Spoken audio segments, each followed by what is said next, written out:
Hello, and welcome to this week's edition of the Termcast Roundup. My name's Evan Termcast. It's PGA Championship week. I meant to actually do this for Masters week, and then the Canadian election happened, and my brain just turned to mush. I have my old boss from the lines, Stephen Andress, on to talk PGA Championship. We'll obviously hit on the Rory McIlroy of it all with him getting the career Grand Slam at Augusta, and obviously him Quail Hollow being a favorite track of his. We're going to talk about the whole gamut of options at the top. Who do we think is going to win? Who can win at Quail Hollow? Course history, all of these things. Obviously, I'm going to make him talk about Jordan Spieth because it's me. Stephen Andress, Sidelines Group, partners with CBSSports.com. The guy who got me my start in sports writing and sports betting, the editor who approves some of the wildest things that I have ever gotten through. Greatly appreciate you coming on, and greatly appreciate everything you've done for me over the years, buddy. Of course, man. I'm a little uncomfortable that I can't censor you on your own podcast and edit you on your own podcast because I've been doing it for so long. But then again, as you say, I've been fairly liberal with some of the things you've written, so it's been fun. Some of the things I've gotten away with, it became a game at some point for me of like, what is the meanest thing I can get through? Because originally I was hired to write a politics column for you guys, and it became a thing of like, I know I can't write sort of fully authentically to my sort of like extremely liberal voice, but also I can't, just be calling Republican politicians I don't like chuckle fucks in print. And then it became this like fun game of, I think one time I just kind of wasn't in the mood to self-censor the draft I sent you. And you just let most of it through anyways. And I'm like, oh, I can actually do that now. Can I tell you a secret? And it became a new fun game of pushing the lines every so often. Yeah, I want to share a secret with you. I don't mind because I don't work there anymore, and the company may not exist next week with the way things are going. But so here's a little secret. I was one editor for at a certain time, up to like a dozen writers, including full time and freelance. So there was a lot of templating. I couldn't read every single word of every article, which probably led you to believe maybe he just didn't read it and that's why he let it through. But I promise you, Evan, that every time you submitted a draft, I read every word of it because it was entertaining as hell.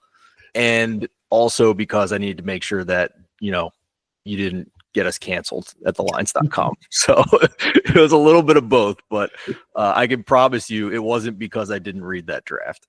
Well, I appreciate that. Who do we think's winning this PGA? Because I'm really worried Rory's just going to come out and win by 5. Now that the monkey's off his back, he's won his first major since 2014. Everything is, life is sort of easier for him now. It's Quail where he's won, I believe, 3 times before. Isn't he just going to come out and destroy this field? Like, I'm terrified that this is going to be a really uninteresting sort of, Spieth 2015 at the Masters. We know by Friday afternoon what's happening. Yeah, it's worse than you think. He's actually won 4 times here. Oh, Jesus. And he also has another T2. And a T4 and a T8. So, I mean, this is his track. I mean, honestly, I had been eyeing him for a calendar year once I saw the PGA was at Quail Hollow here. I thought this was where he was going to break his major championship slump. So if you're asking me, he can't win, how many golfers win 2 majors in a row? I mean, are we really going to bet that? That's not a factor for me. This is his favorite track. After the PGA Championship was in my backyard last year at Valhalla, and in terms of scoring relative to par, really a joke for major championship standards. The rough was short. The greens were soft. It was gettable. I mean, they went way low for a major championship last year. I think they're going to max this place out. We're talking more than 7,600 yards. I mean, maybe it's a little soft with the rain on Wednesday, but it should firm up as the week goes on. So guys like Rory are going to be hitting mid to short irons, where more than half the field's going to be hitting mid to long irons into these greens and having a hard time getting it to stick. Like, this is Rory's event to lose, in my opinion. I'll give you an example of how much I think that. There are times where I look to the winner without betting markets. And for the past year or so, it's been winner without Scotty at the courses where Scotty dominates.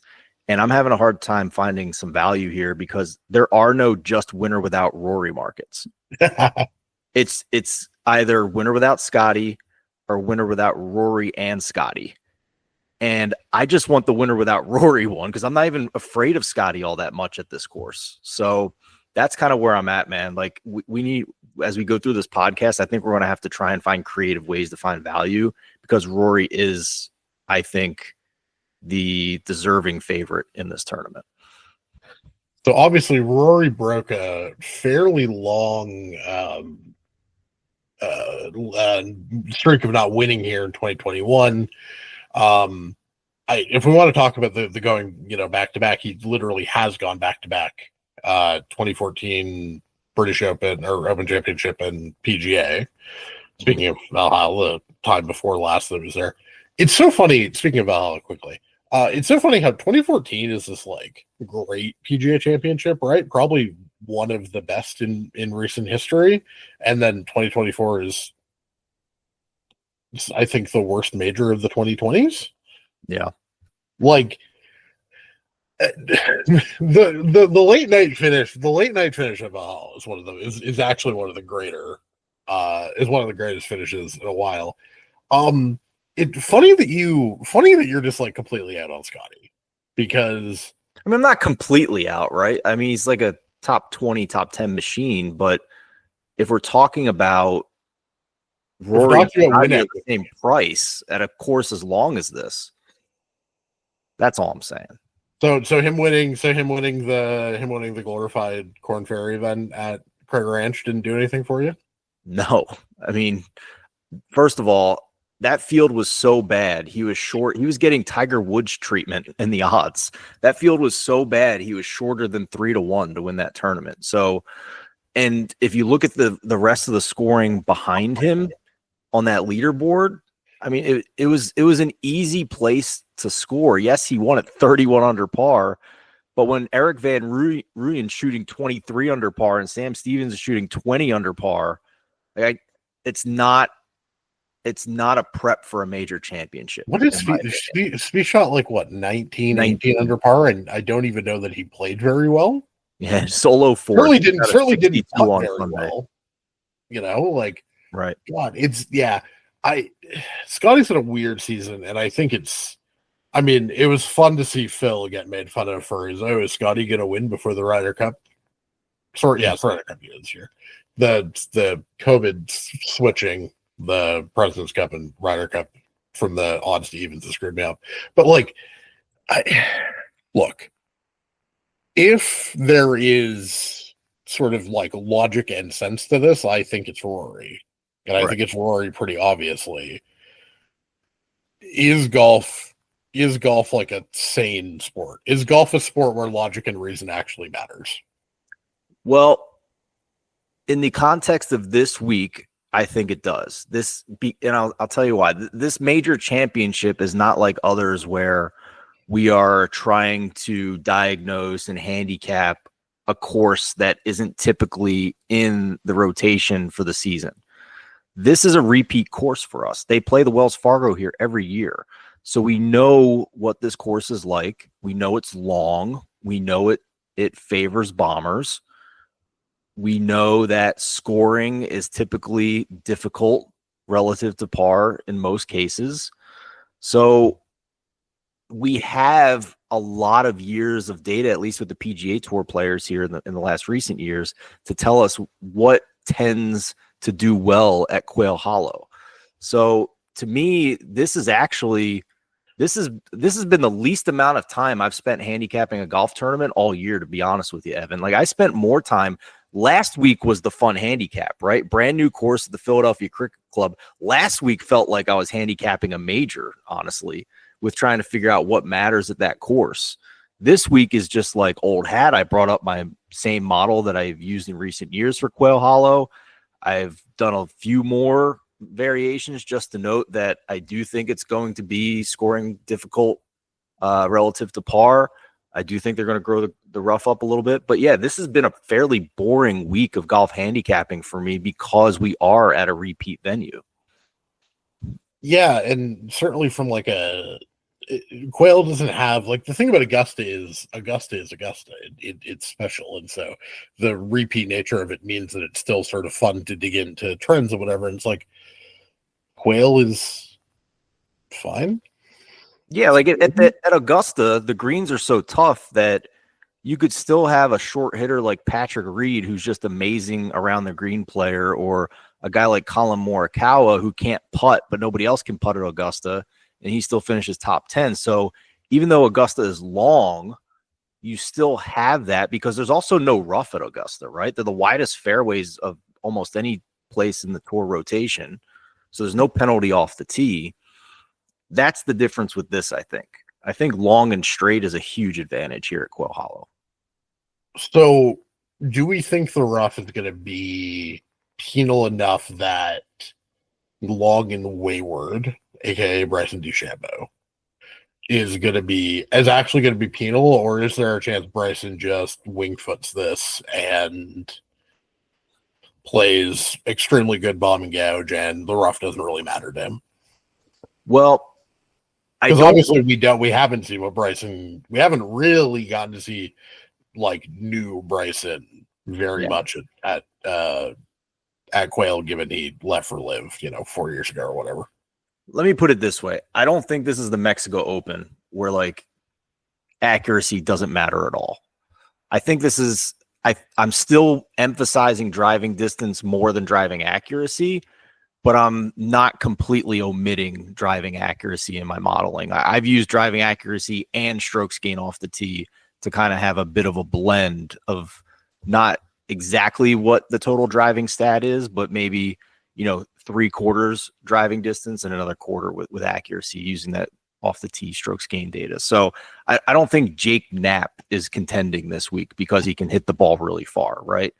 The thing with Bryson is I do think he is the most likely person to win if it's not Rory. If you go to Data Golf and you look at their free kind of projecting for this tournament, they have Bryson at fair odds of less than 10-1.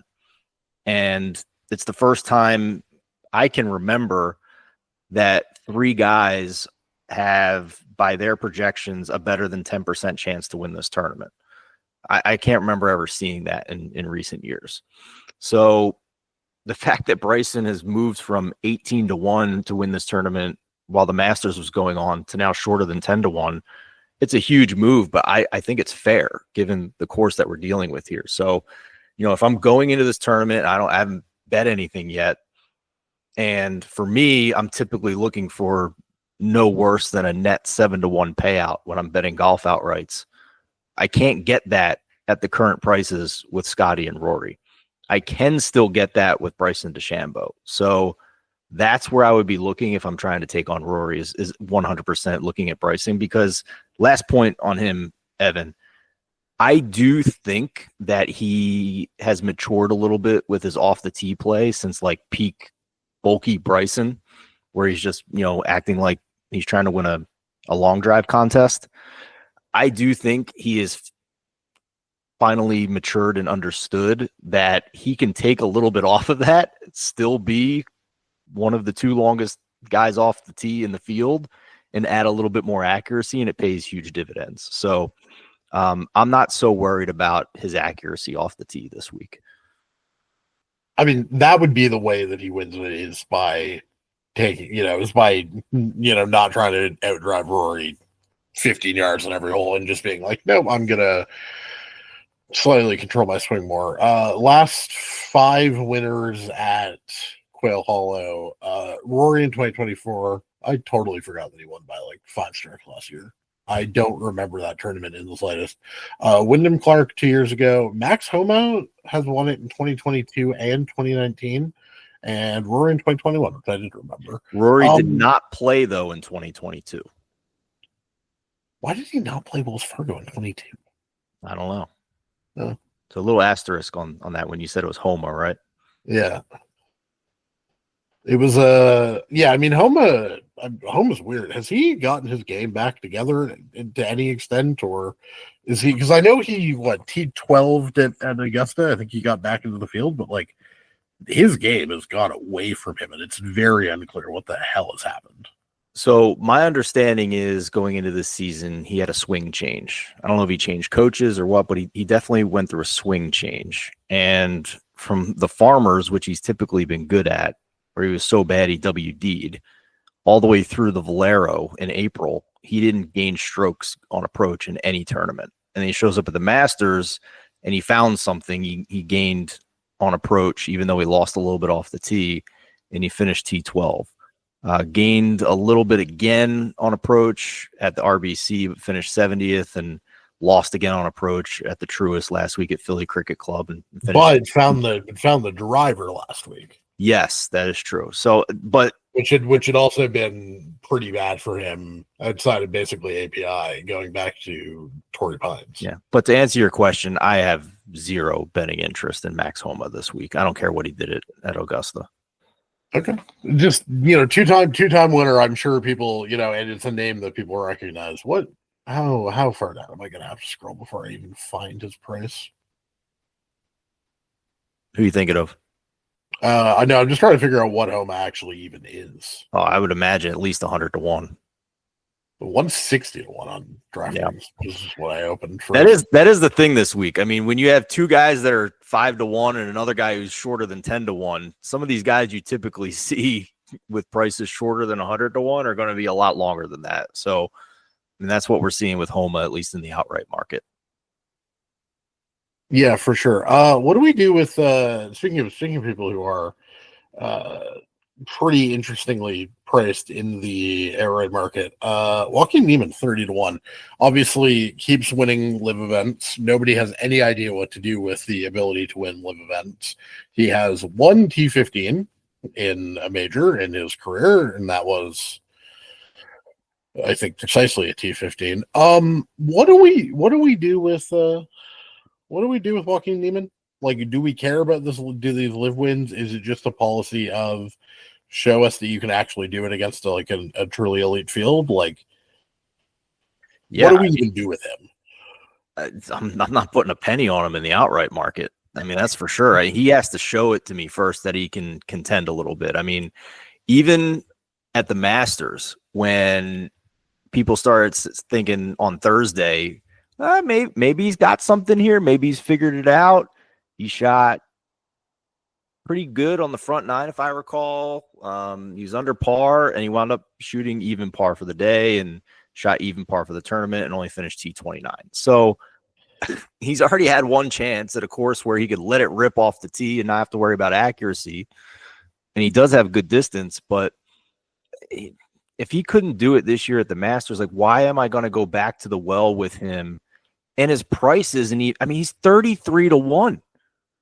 I mean, that is, you can get Ludwig Oberg at 28 to 1. I mean, I'd do that all day. You can get his fellow live guy, Tyrrell Hatton, at 45 to 1, who's actually played well here at the Wells Fargo. I think he's got a T3, perhaps. Let me double check that. But Joaquin Niemann has to show it to me in a major championship first. Live fields are a glorified 12-man tournament. There's only 12 guys each and every week that can legitimately win and live, in my opinion, unless the big guys literally just do not give a damn about that tournament. So yes, Hatton had a T3 at Quail Hollow in 2023.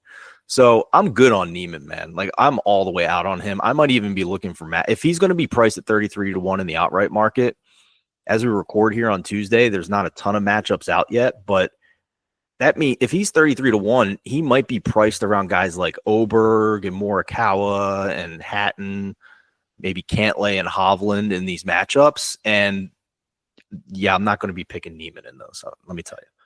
So Ludwig was where I wanted, was the transition I already wanted to do. Yeah. How is 28 to 1 not like an auto bet for Ludwig at this price?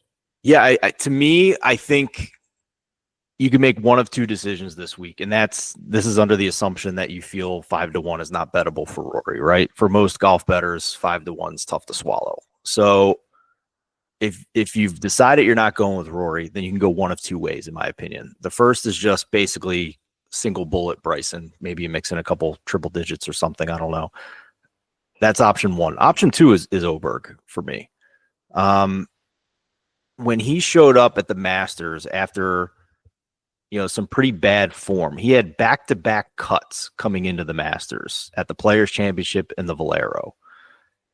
When he won the Genesis, which was, Torrey Pines Part 2 this year after they couldn't play at Riv, he had the sickness at the Farmers Insurance Open with Torrey Pines Part 1. He had the sickness there, finished T42. He tried to play Pebble Beach. He was still sick, not feeling right. He withdrew from that tournament, got healthy. First place he shows up again, back to Torrey Pines, wins the Genesis. Back-to-back cuts, wins the Masters. So to me, at this point, big picture, we know Oberg is world-class. Like, this guy might be the number one player in the world at a certain point. And he showed up at his first Masters and was in contention. And he shows up with bad form again at the Masters this year and finishes 7th.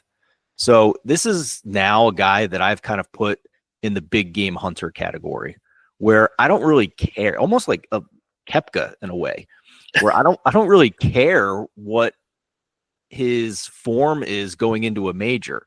When it's a long course where long and straight is going to go a long way and scoring conditions are tough, how many guys can you count that are actually at their peak going to be able to hang with Rory? I mean, Oberg has to be on that very short list. And if we're getting 28-1, I don't really care what his form was coming into the tournament, unless I see some clippings that he's got some kind of issue like he did go into the PGA last year, or some sickness like he had at Torrey. But I haven't seen any of that this week so far. Yeah, I think, I mean, you could do what? You could do Ludwig, Hovland. I mean, I'm Medic Spieth, but that's just because I'm a glutton for punishment and I refuse to miss there. But it's like Ludwig, Victor. Yeah, I mean, there's a lot of decent options down there, right? Take your pick of, well, you're gonna say that Shane Lowry is a fraud who can't actually win tournaments, so people shouldn't bet him. Well, he hasn't won without Rory as his teammate since the Open Championship. So, I don't believe he's ever won a solo tournament in on American soil. I don't believe. Yeah, him and Tommy Fleetwood are buddies like that. I mean, did Louis ever win a PGA Tour event not the Open? That's a good question. I miss some of these live guys. I don't know. It just feels like taking like Ludwig, Hovland, because again, Hovland, another big game hunter. I don't really care what his form's been. Right. We know he has the ability to spike at big tournaments, long and straight, right? Long and straight, great ball striker. Like, honestly, surprised he hasn't won here yet. And then you can take your pick of somebody in the Matt McNeely. He's played well. I don't hate the Matt McNeely look. I'm not sure he's ready to make the jump to contend in a major. If I'm looking in this range to figure out who I'm going to add with Oberg, first of all, I might be looking in the winner without market, right? Because if you're starting it at 28-1, that means you have room underneath to add at least 2 or 3 more guys. The guys I'm going to mention, I think the wise thing might be to just go to the winner without market and still increase your chances of winning. But if we're just looking straight up outright numbers as we record, I agree with you with Victor Hovland at 50-1. I think Corey Connors could be interesting. He's not the longest tenor, but like nobody's going to be hitting greens here, right? And he's never going to make a point. But I mean, scoring's going to be tough, man. What the places Corey hangs around are the places where like the score is closer to single digits under par. I mean, that's just vintage the way Corey is. Congrats. I have zero faith he's going to make the 8-footers for par that you need to win this tournament. Yeah. I mean, it's fair. He's also 70-1. Okay, great. Bet a top 20. So probably capture that. Yeah. Not winning. I else hate. in this ranking? I have been red pilled into hating Corey Connors from Canadian golf coverage of Corey Connors. All right, Connors at 70 or Straka at 70? Straka, 1,000%. Even though he's not very long off the tee. Yeah, because Straka actually Straka's good. Straka has a higher ceiling, and I'd rather bet on a ceiling that could completely collapse because Connors probably has a higher median outcome, but if I want win equity, I'd much rather Straka. All right. You've convinced me. I changed my mind. I mean, full disclosure, I bet Straka when he won earlier this year and had a couple more events where he was close after that. There were still triple digits on him for the majors. I bet him in every major. So I do have 125 to 1 Straka ticket for this week. But if you're starting the card from scratch and you're going to go with the Oberg at the top, then I do think Straka is decent at 70 to 1, even though he does not fit the bomber off the tee that I'm looking for. But I mean, further down the board here, I mean, if we want a bomber, Dustin Johnson, 120 to 1. No, absolutely not. I mean, I bet Keith Mitchell before I bet Dustin Johnson this week. Oh wow, that's an insult. Keith Mitchell's been really good. He just can't close. Something about Sundays where he just first round leader Keith Mitchell, isn't he like first, second, first his last 5 tournaments? Yeah, so I've made a short list of first round leaders. I'm just waiting for the tee times to come out because there might be a slight wind advantage in the AM wave on Thursday versus the PM wave. But Keith Mitchell is 100% on my first round leader list for this week. Other guys who modeled out really strong for me in terms of approach, but also above average at distance off the tee, believe it or not, was Keegan Bradley. Might be another first round leader guy I'm looking at. He's trying to play himself on his own team. Yeah, I mean, better start soon because he's been modeling out great for me every week, but the results don't seem to be there. So I don't know what's going on there. But Benny On as well has got a top 3 on this course. Maybe I think it was even last year. The South Korean, he's 150 to 1, bombs it off the tee. If we're just looking for those guys, Dean Burmester from the Live Tour bombs it off the tee. Hung around for a little bit last year at Valhalla. Davis Thompson's long and straight off the tee. I mean, these are the guys I'm looking at. I'm not looking at a Denny McCarthy or a Tom Kim. Taylor Pendrith. If you don't like Connors, can I convince you of Canadian Taylor Pendrith? I mean, that actually is a top Canadian bet would actually be quite fun. Give you something to cheer for. I have bet it. I have bet Pendrith top Canadian at plus 350. Interesting. Yeah. All those other Canadians aren't long off the tee the way I like for this course, and Pendrith seems to be a nice fit because he's straight off the tee too. Yeah, he's pretty good. Can I interest you in a lightly used Will Zalatoris? I want it to, man. I really want it to. I even he's gained on approach in eight of his last 9 tournaments. Yeah. I'm just pulling up his profile now. He has the distance is not elite like it used to be. I don't know if he lost a little bit coming off the back injury. The putting is still awful. Like he's tried this broomstick putter. It worked for a couple of weeks, but the putting is still brutal for Zalatoris.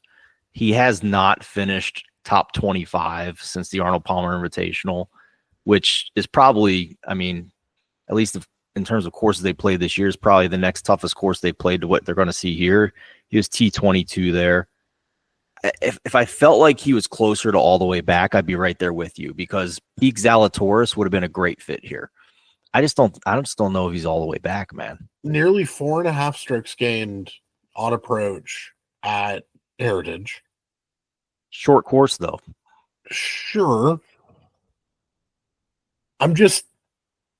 He's not hitting 130 to 1 for Zalatoris feels criminal.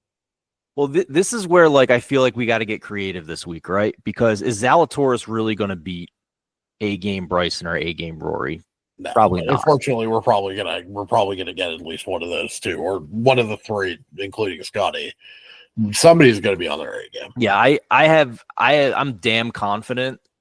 Again, full disclosure for everybody. I have been using failed same game parlay, no sweat tokens on Rory to win this tournament for months and building up equity ever since he was double digits to win this tournament before the Masters. So I have an exposure to Rory that nobody else can get this week, which isn't really fair. So, but in terms of what is applicable to everybody now, if you can't get Rory, Bryson is the next most likely winner to me. But with guys like Zalatoris, like I agree with you, Evan, these prices seem outrageous in terms of at least the course fit for them, right? So there's got to be derivatives of this outright price that create a good bet for us without requiring them to beat Bryson and Rory.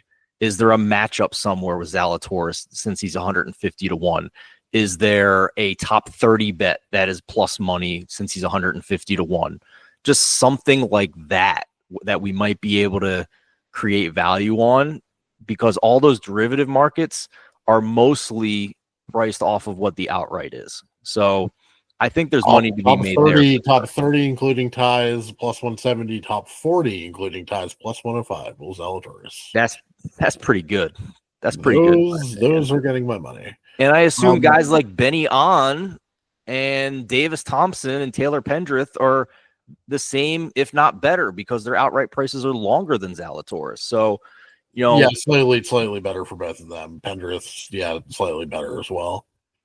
So, I mean, if they can't bomb it off the tee, I'm not interested in them as a long shot, because that's the starting point here. I mean, I don't need a guy who is going to miss 30% of the fairways and be way, way back of everybody else. Like, that's the last thing I want this week. So that's kind of where I'm looking. I mean, I made a ridiculous degenerate make the cut parlay with all these bombers. Garrick Higo is on my make the cut parlay because he's a bomber. Cam Young, Pendrith. Evan, we should actually spend a minute or two on Cam Young. Everybody's favorite loser. Because is he still important enough to merit that? Well, I'll just say this, man. He's been terrible most of the year, but he shows up at Philly Cricket Club last week and finishes 7th on a course where accuracy matters, and long and straight off the tee gave him a bit of an advantage. Now, a lot of that was putting. He gained 5.7 putting, but he did gain 2. He's just trying to sucker all of you. He's just trying to sucker all of you people in. I'm not saying bet him to win the tournament. I'm just saying at his price, I mean, this is another guy in that tier of guys he's 250 to 1 to win this tournament. So you telling me his derivatives to make the cut or, finish top 40 aren't going to be a fair price considering how much of a weapon his driver is here? How has the market overreacted to him? I was going to be like, at 125, he's a terrible. I think his derivatives suck. At 250, Jesus, Murphy. I get it. I get that he sucks, but doesn't suck that much. Right. He was on, wasn't he on or one of the last cuts of the Ryder Cup team last time? Yeah. I mean, his game has mostly gone to shit over the past year, but clearly there is talent there. You don't make a Ryder Cup team by being bad. Right. He did go to the Valero Texas Open where driver plays, and he finished T18 in April. So there's at least some signs here. He still got the distance. He had 1 week at least of his irons cooperating.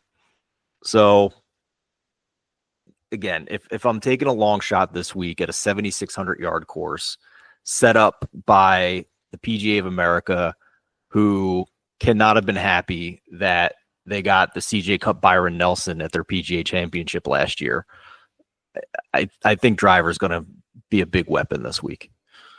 We should probably just have the John Rahm conversation. 18 to 1, sort of in sort of Neverland when it comes to the odds board. He's not. Yeah. He's a step above your JT, Cantlay, Xander 22. I don't like Xander, but that's if you think he's all the way back, that's not a bad price. Morikawa's 25. I just don't think Morikawa's long enough. But in theory, if we think Rom can get back to the guy he was before he left for Live, should be a course that plays well for him. Yeah, I mean, isn't there some Torrey Pines similarities here? I would think with just long and straight, hit it long, right? But he's been terrible in the majors since, right? Basically since he hadn't left for Live when he dueled Brooks, had he? I don't think so. No, I think that was the impetus. He won the Masters. He got guaranteed access to all the majors at that point, at least for the next 4 years. So he didn't have to worry about like world ranking points or anything, and he went and took the bag. Yeah. So since then, he hasn't done anything. Yeah, I mean, last year in the majors, T45 in the Masters, missed the cut at Valhalla, which is just criminal considering how easy that course played and how he could have just sprayed his driver and been fine. He did finish T7 at the Open Championship at Troon, but he was 8 shots behind Xander Schauffele, who won that Open last year. So what we used to call the Rory McIlroy special. Right. And it looks like he didn't play in the U.S. Open. Maybe he was hurt. I think he was hurt for the U.S. Open. Oh, yeah, he did. Yeah, he did withdraw with some like toe thing, I believe. Yeah. T5 in the Olympics. 4 shots behind that crazy Sunday by Scotty. So, yeah, it's a leap of faith, right? Like he feels like Koepka at this point. Are you just betting on class? And I will say his form, I mean, on paper looks decent from Live. We do have some strokes gain data from Live via Data Golf at this point. And, Pat Mayo has talked here and there about the data he gets from Live, and Rahm's right there. He's just not winning. I mean, he's got a ton of top 5s and top 10s, but he just hasn't won on Live since September. So it's a leap of faith for me. But if Xander was fully back, it'd be an easy decision, right? I would just take Xander. He's contended at this course in the past. But I don't know if Xander's all the way back. I was pretty disappointed. I thought Cricket Club set up pretty well for him last week. And I was pretty disappointed that he kind of backdoored in 11th place on Sunday. So I don't know what I'm doing if I'm going the Oberg route here. It's honestly, the answer to me is probably Justin Thomas. If I'm pairing Oberg up with somebody near the top of the board, I think I like Justin Thomas more than Rahm and Schauffele. You don't have to get me to bet one of the spring break boys. Like that's never a hard thing. Two-time PGA Championship winner. What's his first PGA at Quail? He did win the last one at Quail. Yeah, 2017. Yeah. Which I had money on him that week. I had money on JT both of the times he won. I also hit, I don't know if I've ever told you this story. When he won in 2022, there was a storm on Saturday of PGA Championship week. So I remember that, yeah. So there was a power outage in Ottawa. So I had to watch sitting outside one of the few places in Canada that had Wi-Fi. I was sitting on a park bench outside streaming the playoff on my phone to sweat JT at like 20, something like 20, 22, 25 to 1. JT's obviously always been a favorite, pretty good driver. The results are close. They were close for a while. He finally wins at Heritage. Is JT just cursed to be the guy who only can win PGA Championships? Because that's kind of sad to think about for me. I don't know, but he's in great form coming into this one. I know that much. I mean, he'd certainly be in my top. I'm in a PGA Championship pool this week where you have to pick 5 guys, and your top guy gets 5x his score all the way down to 1x. So you only pick 5 guys, and Justin Thomas was certainly one of the 5 guys I picked. So T2 last week at the Truist, certainly had a chance on Sunday if he got hot. won the RBC the week before that. It's just the majors with him. I mean, but this is a course he likes. I mean, even if we're not counting the PGA that was played here last, which was a long time ago, even when JT's game was crap over the past couple of years, he still T21'd at Quail Hollow last year, T14 the year before that. So even when his game wasn't anywhere near as good as it's been so far this year, he's been right there. At Pebble Beach, he gained nearly over 9 strokes with approach. Yeah, the modeling I've done this week, last 36 rounds among the PGA Tour players, it's Rory and Scotty at the top, and Justin's number 3. Sounds about right. I mean, that's like an I mean, but this is what he can be when he gets his game back together. Like this is the guy who won 5 times in 2017. Like, that's a real accomplishment. And it's been sort of ignored because of the nature of, his slump hasn't been quite as bad as some others, but he was close for so long before he finally got the Heritage win. And it feels like once he gets it, the wins are going to start to come in bunches, and yeah, this week could be one of them. Now, I think this is the point where I have to make you talk about Jordan Spieth. I am feeling optimism about Jordan Spieth. Am I completely insane? He, nearly won the nearly one might be a stretch. Fourth at the Byron Nelson, T18 at Heritage, T14 at the Masters, T12 at the Valero, 32nd at the Truist, whatever. But driver hit the driver well. I'm not saying it right. I don't think he's winning this. 5-0 here with JT at the President's Cup the last time it was here. Jordan Spieth top 20? I don't know, man. I don't know. He last 36 rounds, I mentioned Thomas is number 3. Spieth came out number 38 for me. If we go a little bit more recent for him, because I know he's been better lately, I can tell you he is last 24 rounds, 37th. I think he may have been, I don't know, this might be a little strong, but maybe obviously the Masters is the Masters. He loves Augusta. He knows the course very well. He's always going to, most years finish top 20 there. Some of these other courses, I think he's kind of cherry picking some easy tracks. CJ Cup, obviously, we know is a very easy track. RBC Heritage is a short course where you're able to hit every fairway without even pulling driver out of your bag. Valero Texas Open is fire at will with your driver without much. Isn't that the place where he hit it onto a roof and still made par or something? I can't remember. It was there somewhere in Texas. That was the 24 Valero. Yeah. Yeah. So for me, because I did spend some time trying to figure out if this is a mirage or if it's real for Spieth. I just need to see it at a tough track first. Lost 4.9 on approach last week when he gained 6.6 the week before that at the CJ Cup. What's the difference, right? Easy track at the CJ. Comes the Philly Cricket Club, proper golf course, right?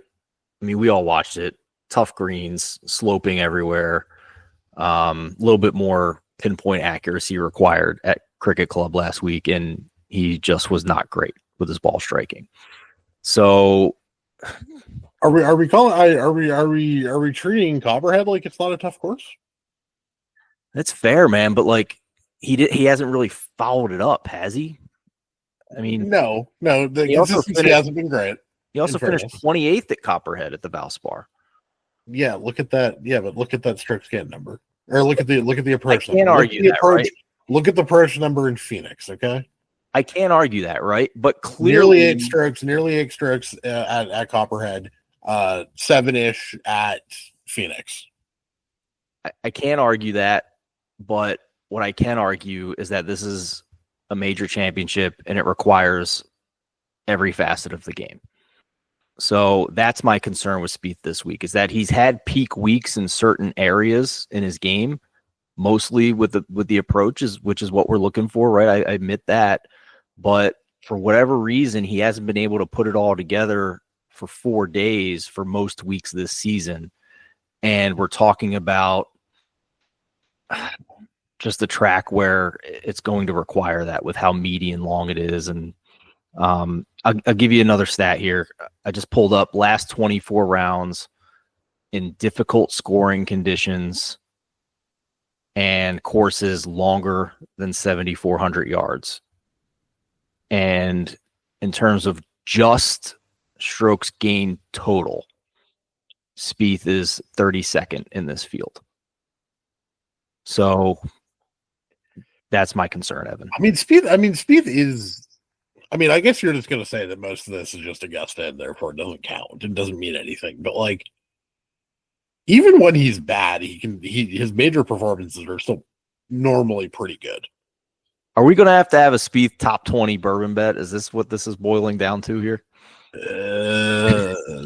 Potentially. Let's see how much you believe it, sir. Let's negotiate that. Let's negotiate that once we see the tee times. All right. I'm just wouldn't stun me if you get because the thing is, obviously he needs to clean up the two terrible shots around, but he's making so many birdies that it feels inevitable to me that the week that he cleans up the bogeys, he'll be fine. And if we're talking about a course where ability to make 7-footers for par is going to be incredibly important, because as you said, no one's going to hit these greens, and no one's going to hit, and to the extent that they do, no one's going to be particularly close to these greens.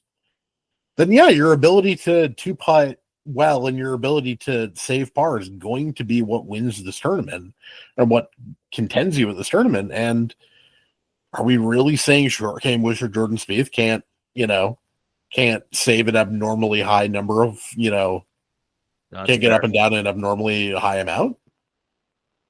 It's a fair point. I was kind of speaking generally before. I should be specific that he has gained strokes putting every single event since the Valspar in March.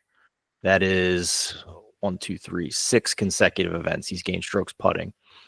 And in that same stretch, he's gained around the green in 4 of those 6 events. So he's still the short game wizard. It just seems that those irons are hit or miss, right?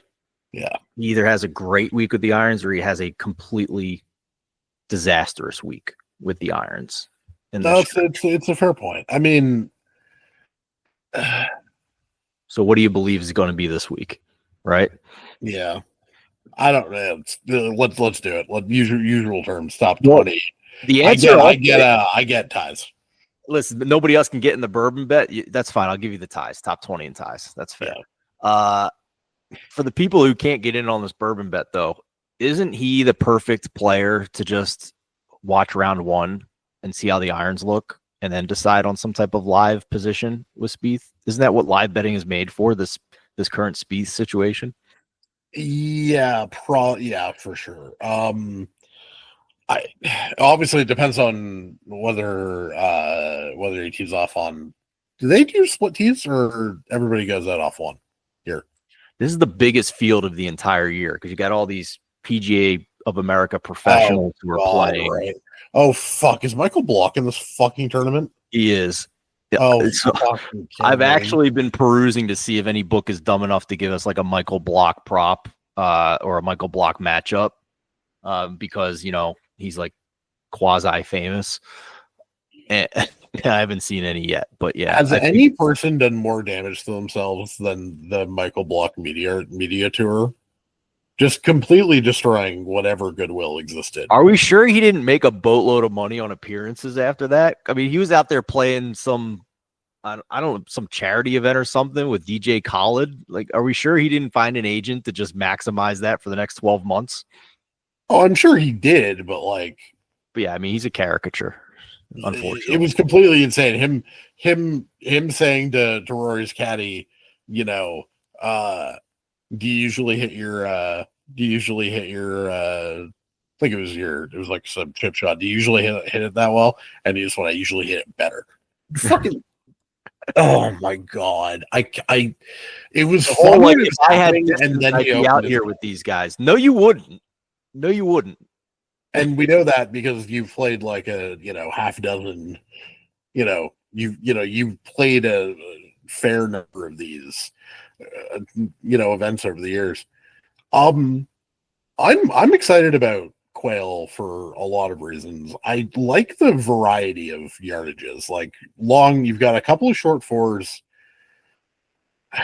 The question is really, can they make the short fours 8 and 14, I believe. Can they make them actually competitive enough that it's like a genuine risk reward, or do we think that it's just going to be like birdie? Do we think it's just going to be birdie palooza at these two? This depends on where they put the tee, right? I mean, Presumably, can they reach it or not? I think some days they might have some fun with it. But I don't know. I just can't get out of the back of my head that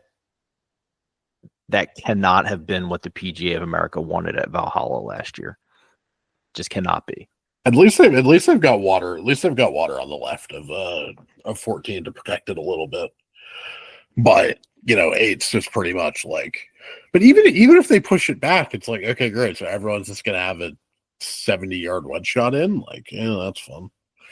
Love that. I hope it is. I mean, there's nothing more fun with all this distance in the modern game than a reachable par 4, because you have the potential opportunity of an eagle, like we saw with Bryson in Mexico a couple of weeks ago. But you also have the potential of guys getting in a completely terrible spot and making double bogey somehow because they need to chip it a couple of times. Well, that is why 10 at Riviera is the greatest golf hole. Correct. Yeah. Because if you get in the wrong spot on that hole, you're dead. You're dead. You're lucky to make bogey at that point. And it's like, yeah, but also you can, if you get in the right spot, you've got the world's easiest up and down. And honestly, these guys are good enough that they can sometimes chip it in. Was it the playoff with Finau? Was it Homa in Finau? Yes. Oh, that was great. I've never seen live odds fluctuate like they did in that playoff on the 10th hole at Riviera. The first guy, Homa, hits it in what looked like a terrible spot, way left. Behind a tree. Tree trouble. And then Finau hits one that's literally the ball stops up against the tree trunk. So he's got nothing to do. So before the Finau shot that goes up against the tree trunk, Homa's like huge underdog. And then Finau's ball's up against the tree. Now Homa's a huge favorite. And then neither of them actually even win the playoff on that hole. It goes to the next hole. So now we're back to minus 110 both ways. So somebody in the middle of that one playoff hole got to minus 1,400 to win that playoff, and neither of them won the hole. Oh, that was an all-timer. It was. Oh, Riviera's incredible. That was also a great week because Spieth had played well at Phoenix and then had played well at Pebble. But it's like everyone's kind of like, well, those two things don't really count because it's Spieth at Pebble, like who cares? And it's obviously it's Phoenix was fun and whatever, but Jordan at Pebble, who cares? And then I remember the entire golf media was like, this is the test for Jordan. If he's actually really back, he will do well this week. And he came like T22 or something. It wasn't like a super impressive week, but I remember really, really dialing in on Riv that week because it's like this is going to be the test to see. And it was a great tournament, and Riv is it's an incredible course. I'm so sad we didn't get it this year on the tour. Now they have mini planes landing on their golf course. Oh God, that was hilarious. that was absolutely hilarious though. What do we? So what? So in terms of like the big guns, who do we think misses the cut most? Like, who do we think? Good question. Like, if we're looking at miss the cut odds, you want to take some flyers. Michael Block minus 1,000 to miss the cut on DK right now.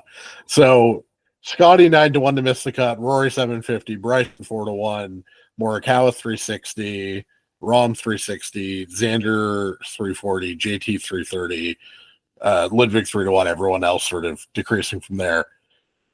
If I'm just looking at, are you saying I have to pick guys that are like top 10 in the outright market? Plus 150 or deeper, or deeper odds, or so from wow, Matt McNeely is only plus 150 to miss the cut. Wow, that's interesting. Wait, why is Sergio plus 160? Is he doing things on Live? Yes, he is. In short, yes, he has done things on Live. I think he won another international tournament. I was excited. I was more excited about him coming into the Masters because he's got course history at Augusta. But yeah, I'm good. I think I think the Sergio number is partly people who have bet into the market before this week getting big numbers, and they've already got some liability on Sergio because there's a lot of hype about him just in the weeks leading up to the first major. I mean, can we just get Cantlay to miss the cut, please? Not because he's done anything wrong, just because I can't have a 6.5 hour Cantlay Cantlay major championship round. I can't do it. I'm done. I'm done with the Cantlay slow play experience. I can't do it. His ball striking's actually been pretty strong. He's been consistently top 15 in my modeling this week. I mean, he's not elite with the distance off the tee, but he's pretty straight. His iron play's been really good. And which year was it that Cantlay completely ruined the Masters by being the slowest man on earth? Oh, I don't remember. I know what you're talking about. I don't remember the year though. It was Brooks's in the final group, and Brooks's. It was probably the Rahm Brooks duel. Oh, it probably was. Yeah. God, and that was Cantlay was taking forever. That was insufferable. And Koepka's like openly, publicly talking about it. Oh my God. I mean, I had Koepka in that Masters. I hated Cantlay for that shit too. I mean, Ty Hatton's always a good risk to either win, to either come top 5 or miss the cut in a blaze of glory. I was actually going to say Rahm. I mean, that's fun. I'm all the way there with that. I mean, we've already seen Valhalla. We've already seen countless examples that there really is no strong correlation to good form on Live coming and translating to a major championship. We've seen it both ways. Like Bryson's done fine with it. Guys like freaking Joaquin Niemann and Taylor Gooch have imploded at majors. John Rahm, first year on Live, did not do well at all in the first couple of majors he played in, trying to figure out how to get ready for that. Finally did well at Troon, but it's just a crapshoot with these Live guys and whether they're going to be able to do well at a tough course. So I would have no problem taking some miss the cut odds on John Rahm. Phil Mickelson to miss the cut is only minus 130. Really? That feels like that should be like minus substantially more. Why? Because of course history is that why he's only? I mean, that's a pretty good price. My instant reaction to it, right? That's why, because like he's in a, because like here are the names around him, like Bo Hostler, Johnny Vegas. I guess we got to do a little math, right? Like how many of the real golfers actually make the cut? Because you got a bunch of guys who are PGA of America club pros. So it is a big cut at this tournament. So that is part of it. But I mean, it's just I don't care about Bill's old now. Like I don't care about his form at Quail Hollow over the years when he's been playing it ever since it was called the Wachovia Championship. Like I don't. But he won it. He won at Kiowa. Yeah. Is there any?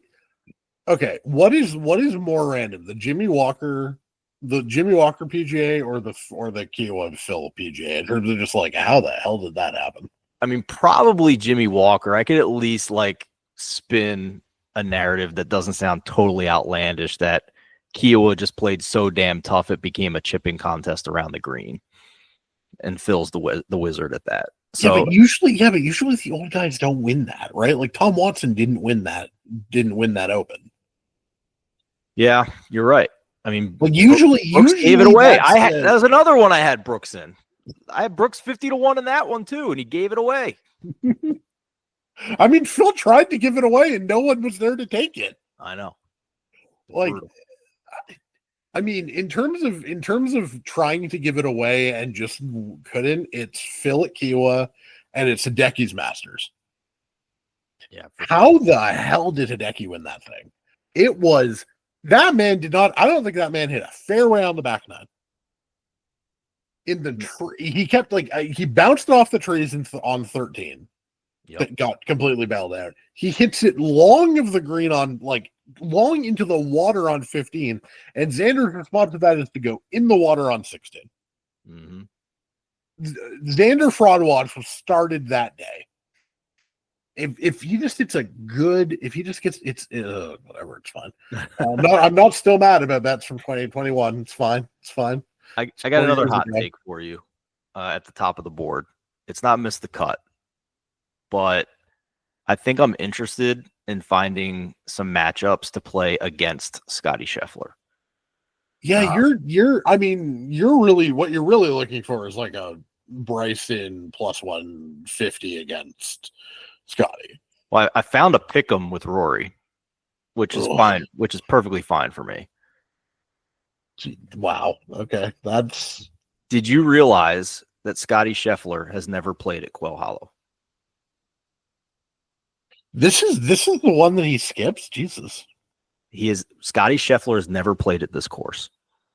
And you combine that with his distance limitations off the tee.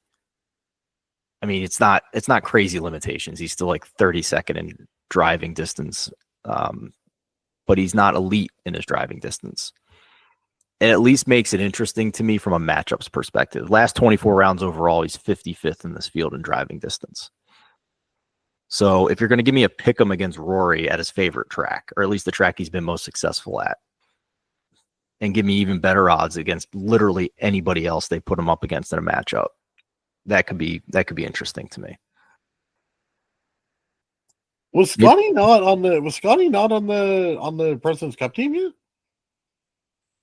Well, he might have been, and that's my mistake if I didn't realize that. I'm just talking about 72 hole tournaments. Okay, no, that's fine. And Scotty Scheffler here went 0-3-1. Wow. He lost in a President's Cup? Yeah, he lost his singles matchup. He went 0-2 in foursomes, and he tied a 4-ball. Yikes.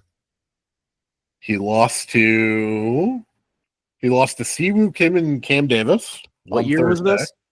2022. I'm pulling it up now. He lost to Cam Davis and Siwoo Kim on Thursday. He tied with Sanjay M and Sebastian Munoz on Friday. Jesus Christ, this team is worse than I remember them being. I already didn't think they were any good. And he lost to Tom Kim and is that Haotong Lee? L-I or L-E-E? I know it's not him. It is K.H. Lee? K.H. Lee, yes. Oh, wow. Jesus, this team is bad. How the hell did this international team? How did they put this international team up? Well, that was also a year Scotty won 4 times on tour and had four more top twos and finished second at the tour championship. Yeah, and then lost to Seb Munoz in 4. Yeah, no, cool. I'm all in on the Scotty fan. How do you lose? How do you lose 2 points to Sebastian Munoz? What? Yeah, I mean it's not a complete Scotty fade, right? But No. what's a Rom Scotty both missed the cut parlay pay? That's got to be double digits. I mean, Scotty's 9-1 to miss himself. So yeah, I mean Scotty's not going to miss the cut, but 45 to 1. Wow. Oh, that'd be a funny one just for some lunch money. Do you have a Morikawa take other than he's good and he probably can't drive it far enough? He can't win this week. He can't win. But he's straight enough off the tee where I think he's going to avoid a lot of trouble. I think this is just your patented Morikawa's on the leaderboard, but not really in contention in a major. Wouldn't shock me if he finishes top 10 just because his ball striking is so straight and accurate. But I mean, he's going to be hitting a lot longer clubs into these greens than a Bryson or a Rory. So no interest in the outright market, but also not completely fading him in things like matchups. Is there anybody else at the top of the board that we should talk about? I mean, Fleetwood, you can just like pencil in the T18, right? He's not going to win. Yeah, not going to win. Another short hitter like Morikawa. But he has played well here. I mean, last 3 years, 3 of the last 4, he also didn't play in 2022. T13, T5, T14. So he is a course history guy here for sure. So maybe he's maybe you can get a decent top 20 price on him or something. Who do we? Last thing, I always love looking at some of the nationality props. We already did. Yeah. Taylor Pendrith, top Canadian. I love these. It doesn't look. I mean, some of these are like very funny. The categorizations they come up with. Somehow I saw a top British and Rory's in it because I guess they're Northern Ireland is officially part of the United Kingdom still. So I mean, well, no, they tend to just I think it's because they because Rory doesn't generally have competition. For these, they just lump in British and Irish together right. as the British Isles, essentially. But like, we think Rory's going to win that. No, but that you're going to love this as Mr. Geopolitics at Bet365. There is a top British where Rory is the -130 favorite, but there's also a top Irish where Rory is the -300. So according to Bet365, Northern Ireland is both part of Ireland and the United Kingdom. Just a great statement of our history here, guys. Do we have? I got one. Has Matt Fitzpatrick done anything recently? Showed up out of nowhere at the Masters. It was at least a little frisky, but mostly no. His game's been awful. He's been kind of in that Max Homa category for me most of the year. He's been really bad. I mean the putter was like atrocious. The irons. He's been positive with the irons the last 3 weeks. Yeah, I don't think he's a good enough driver for this tournament. He spent so much time trying to add distance off the tee, which he credited to him winning the U.S. Open when it was at the Country Club in Massachusetts. But now, more recently, it looks like he's dialed it back a little bit from the distance numbers I'm seeing. He's gained on approach 3 straight tournaments, but doesn't really have much to show for it. This entire season, he does not have a top 20. Not a single top 20. I'm just looking at like top English. I mean, Rosie, he's playing well. He's not long enough for here. Yeah. He's gonna Rose is just gonna be is just already taking up the memorial old guy who will contend at Augusta and the Open. Yeah, I think there's some recency bias with Rose off the Masters and his pricing this week that I'm just not interested in. Yeah, I just don't think Hatton, like, I just kind of don't, like, I feel like there should be a way for me to take advantage of that. Top continental European. I'm looking now. Why? How is Sergio fifth? How does Sergio have better odds than the? This is what I'm saying, man. There was a lot of hype in his futures market, and it's just navigated to all his derivatives now as well, and it's kind of ridiculous. Like, tell me, how does Sergio Garcia have a better chance of winning than either of the Hoygards? Tell me with a straight face that Sergio Garcia is playing better golf than Sammy Valimaki. He's not in the past 6 weeks. So, I mean, Sergio is one of the worst price guys in this tournament this week. The one I bet in these nationality props, other than Pendrith top Canadian, was both top Korean and top Asian. Top Korean at the start of this week, there's only 4 golfers: Sung Jae Im, Siwoo Kim, Byung-hun An, and Tom Kim. And Benny An was the long shot at the start of the week. He's the third choice now, but like anywhere around 3-1 for Benny An to be top Korean, I think is a pretty strong bet here, because 2 of these guys are really short hitters off the tee, and Siwoo Kim and Tom Kim. And then Sung Jae Im has just been mostly a mess, other than 1 week at Augusta. So I kind of feel like I'm getting 3-1 basically on a head-to-head here against Sung Jae Im. And then in that top Asian market, I think he's around 7-1, where you're bringing in the Japanese guys, right? So Hideki Matsuyama is the favorite, but again, very short off the tee. Really don't think Quail Hollow is a good fit for Hideki. Now, as I say that, I should probably just check his course history real quick, but you're getting 7-1 by adding Hideki and the other Japanese golfers who aren't worth mentioning their names, frankly. So, yeah, Hideki has not played at Quail Hollow since 2019.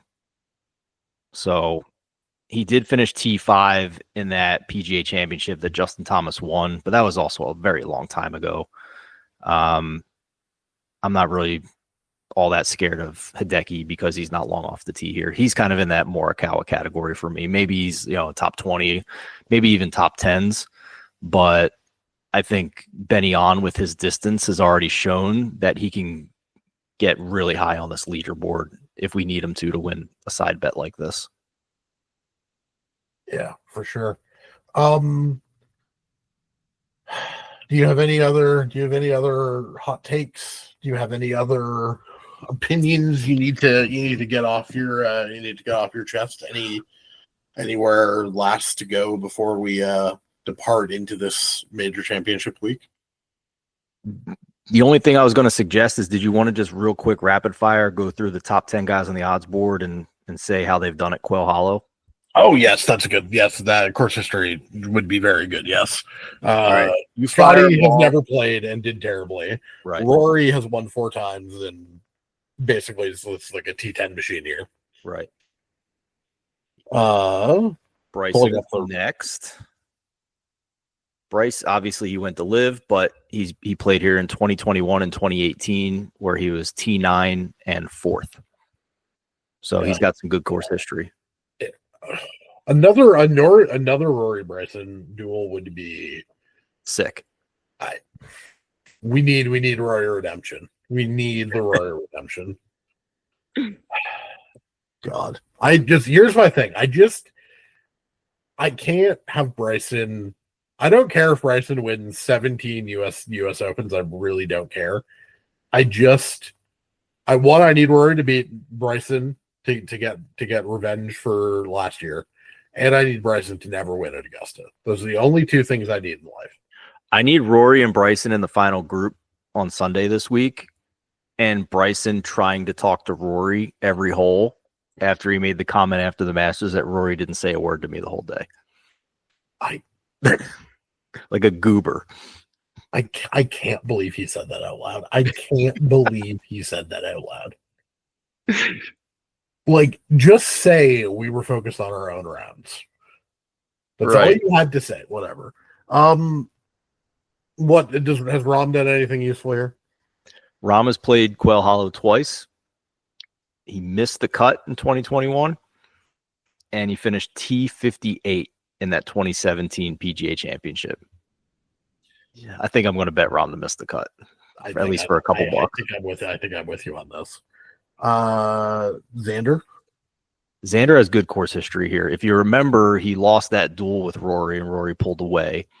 Xander, the last 2 years at Quail Hollow, has actually finished twice, both times. He finished 4 shots behind Wyndham Clark in 2023, and he finished 5 shots behind Rory last year, which kind of goes to one of the points you made early in the week that maybe the winner here is going to just win by like 5.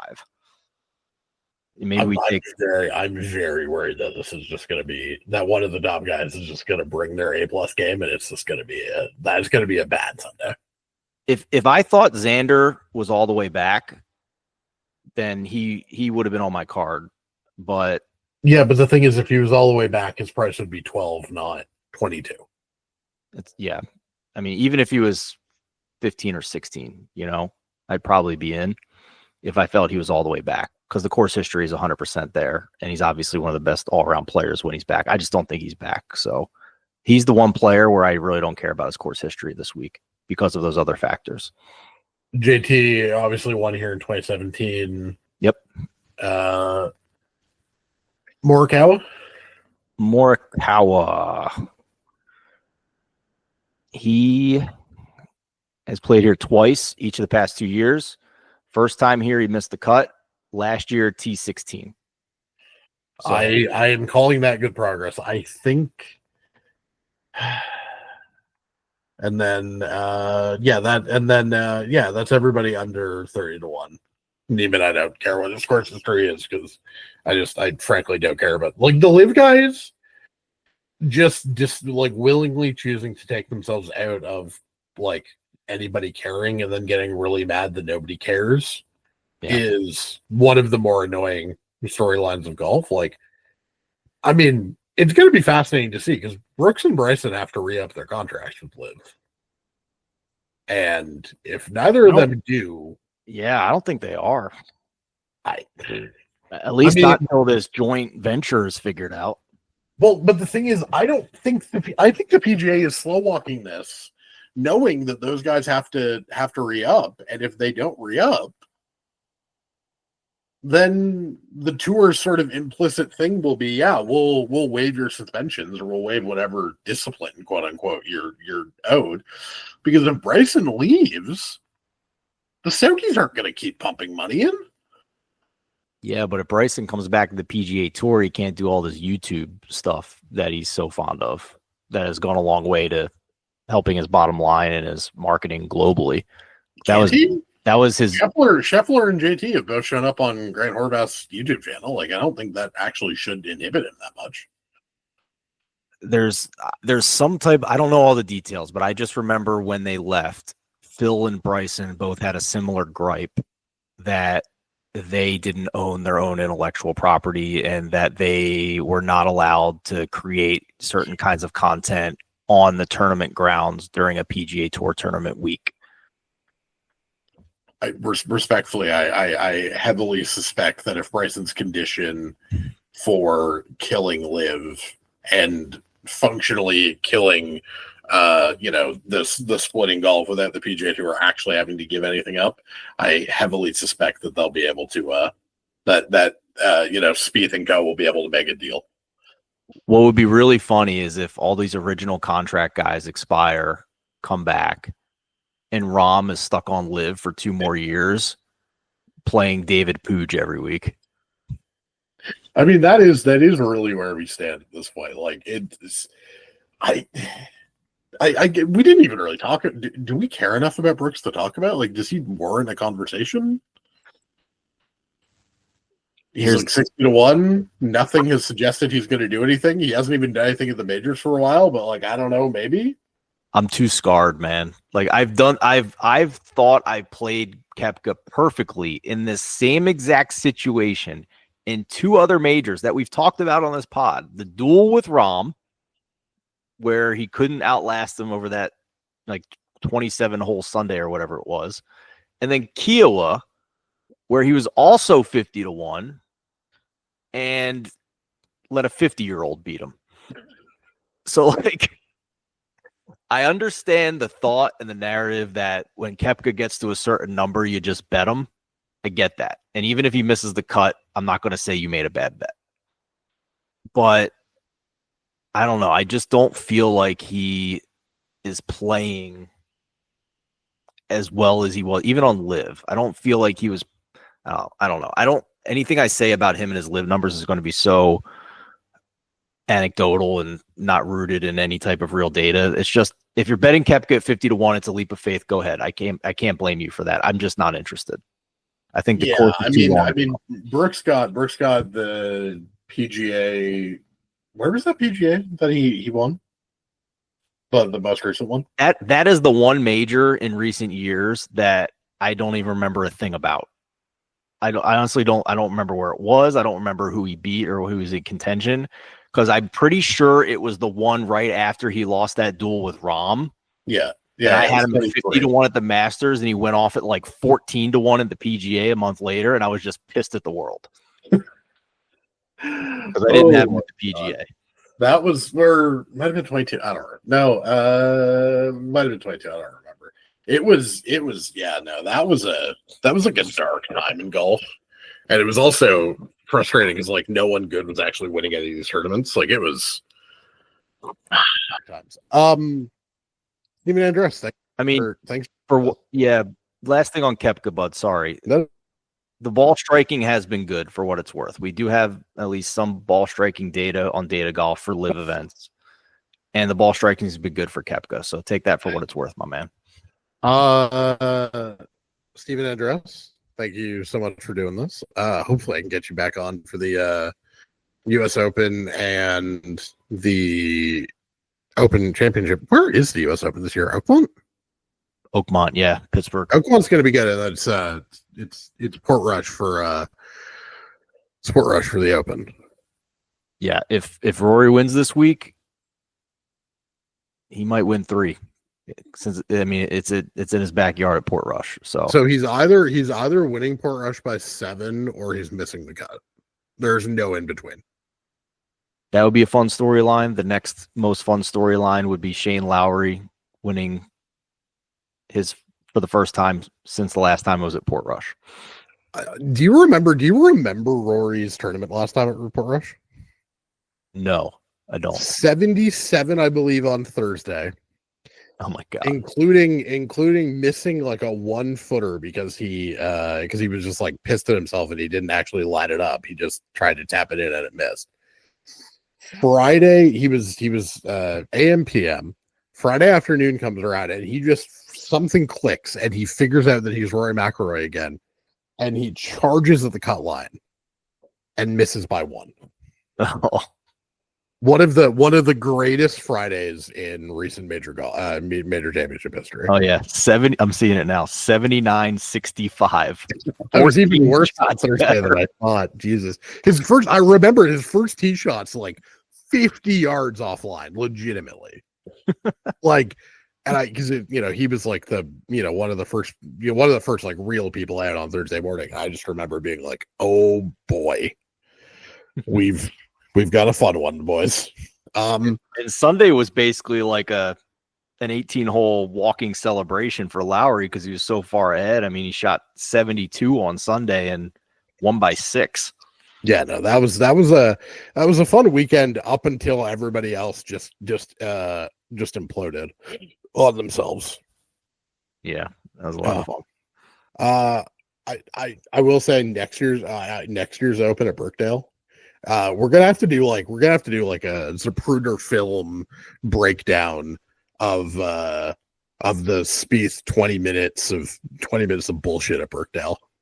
Yeah. How the hell he got away with that, I'll never understand. That should have been a re-rack off the tee, and I can't believe he got away with it. These golfers are pampered, man. I mean, I would love to have a marshal out in the fescue and the rough and the trees telling me where my ball is when I hit a bad tee shot. My handicap would be in the single digits if I had a marshal out there.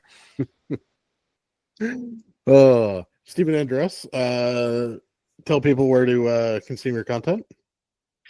Sure. I'm kind of behind the scenes these days, but I can tell you I work for Sidelines Group, which is a partner of CBSSports.com and their betting vertical. So you can go to CBSSports.com and click on betting.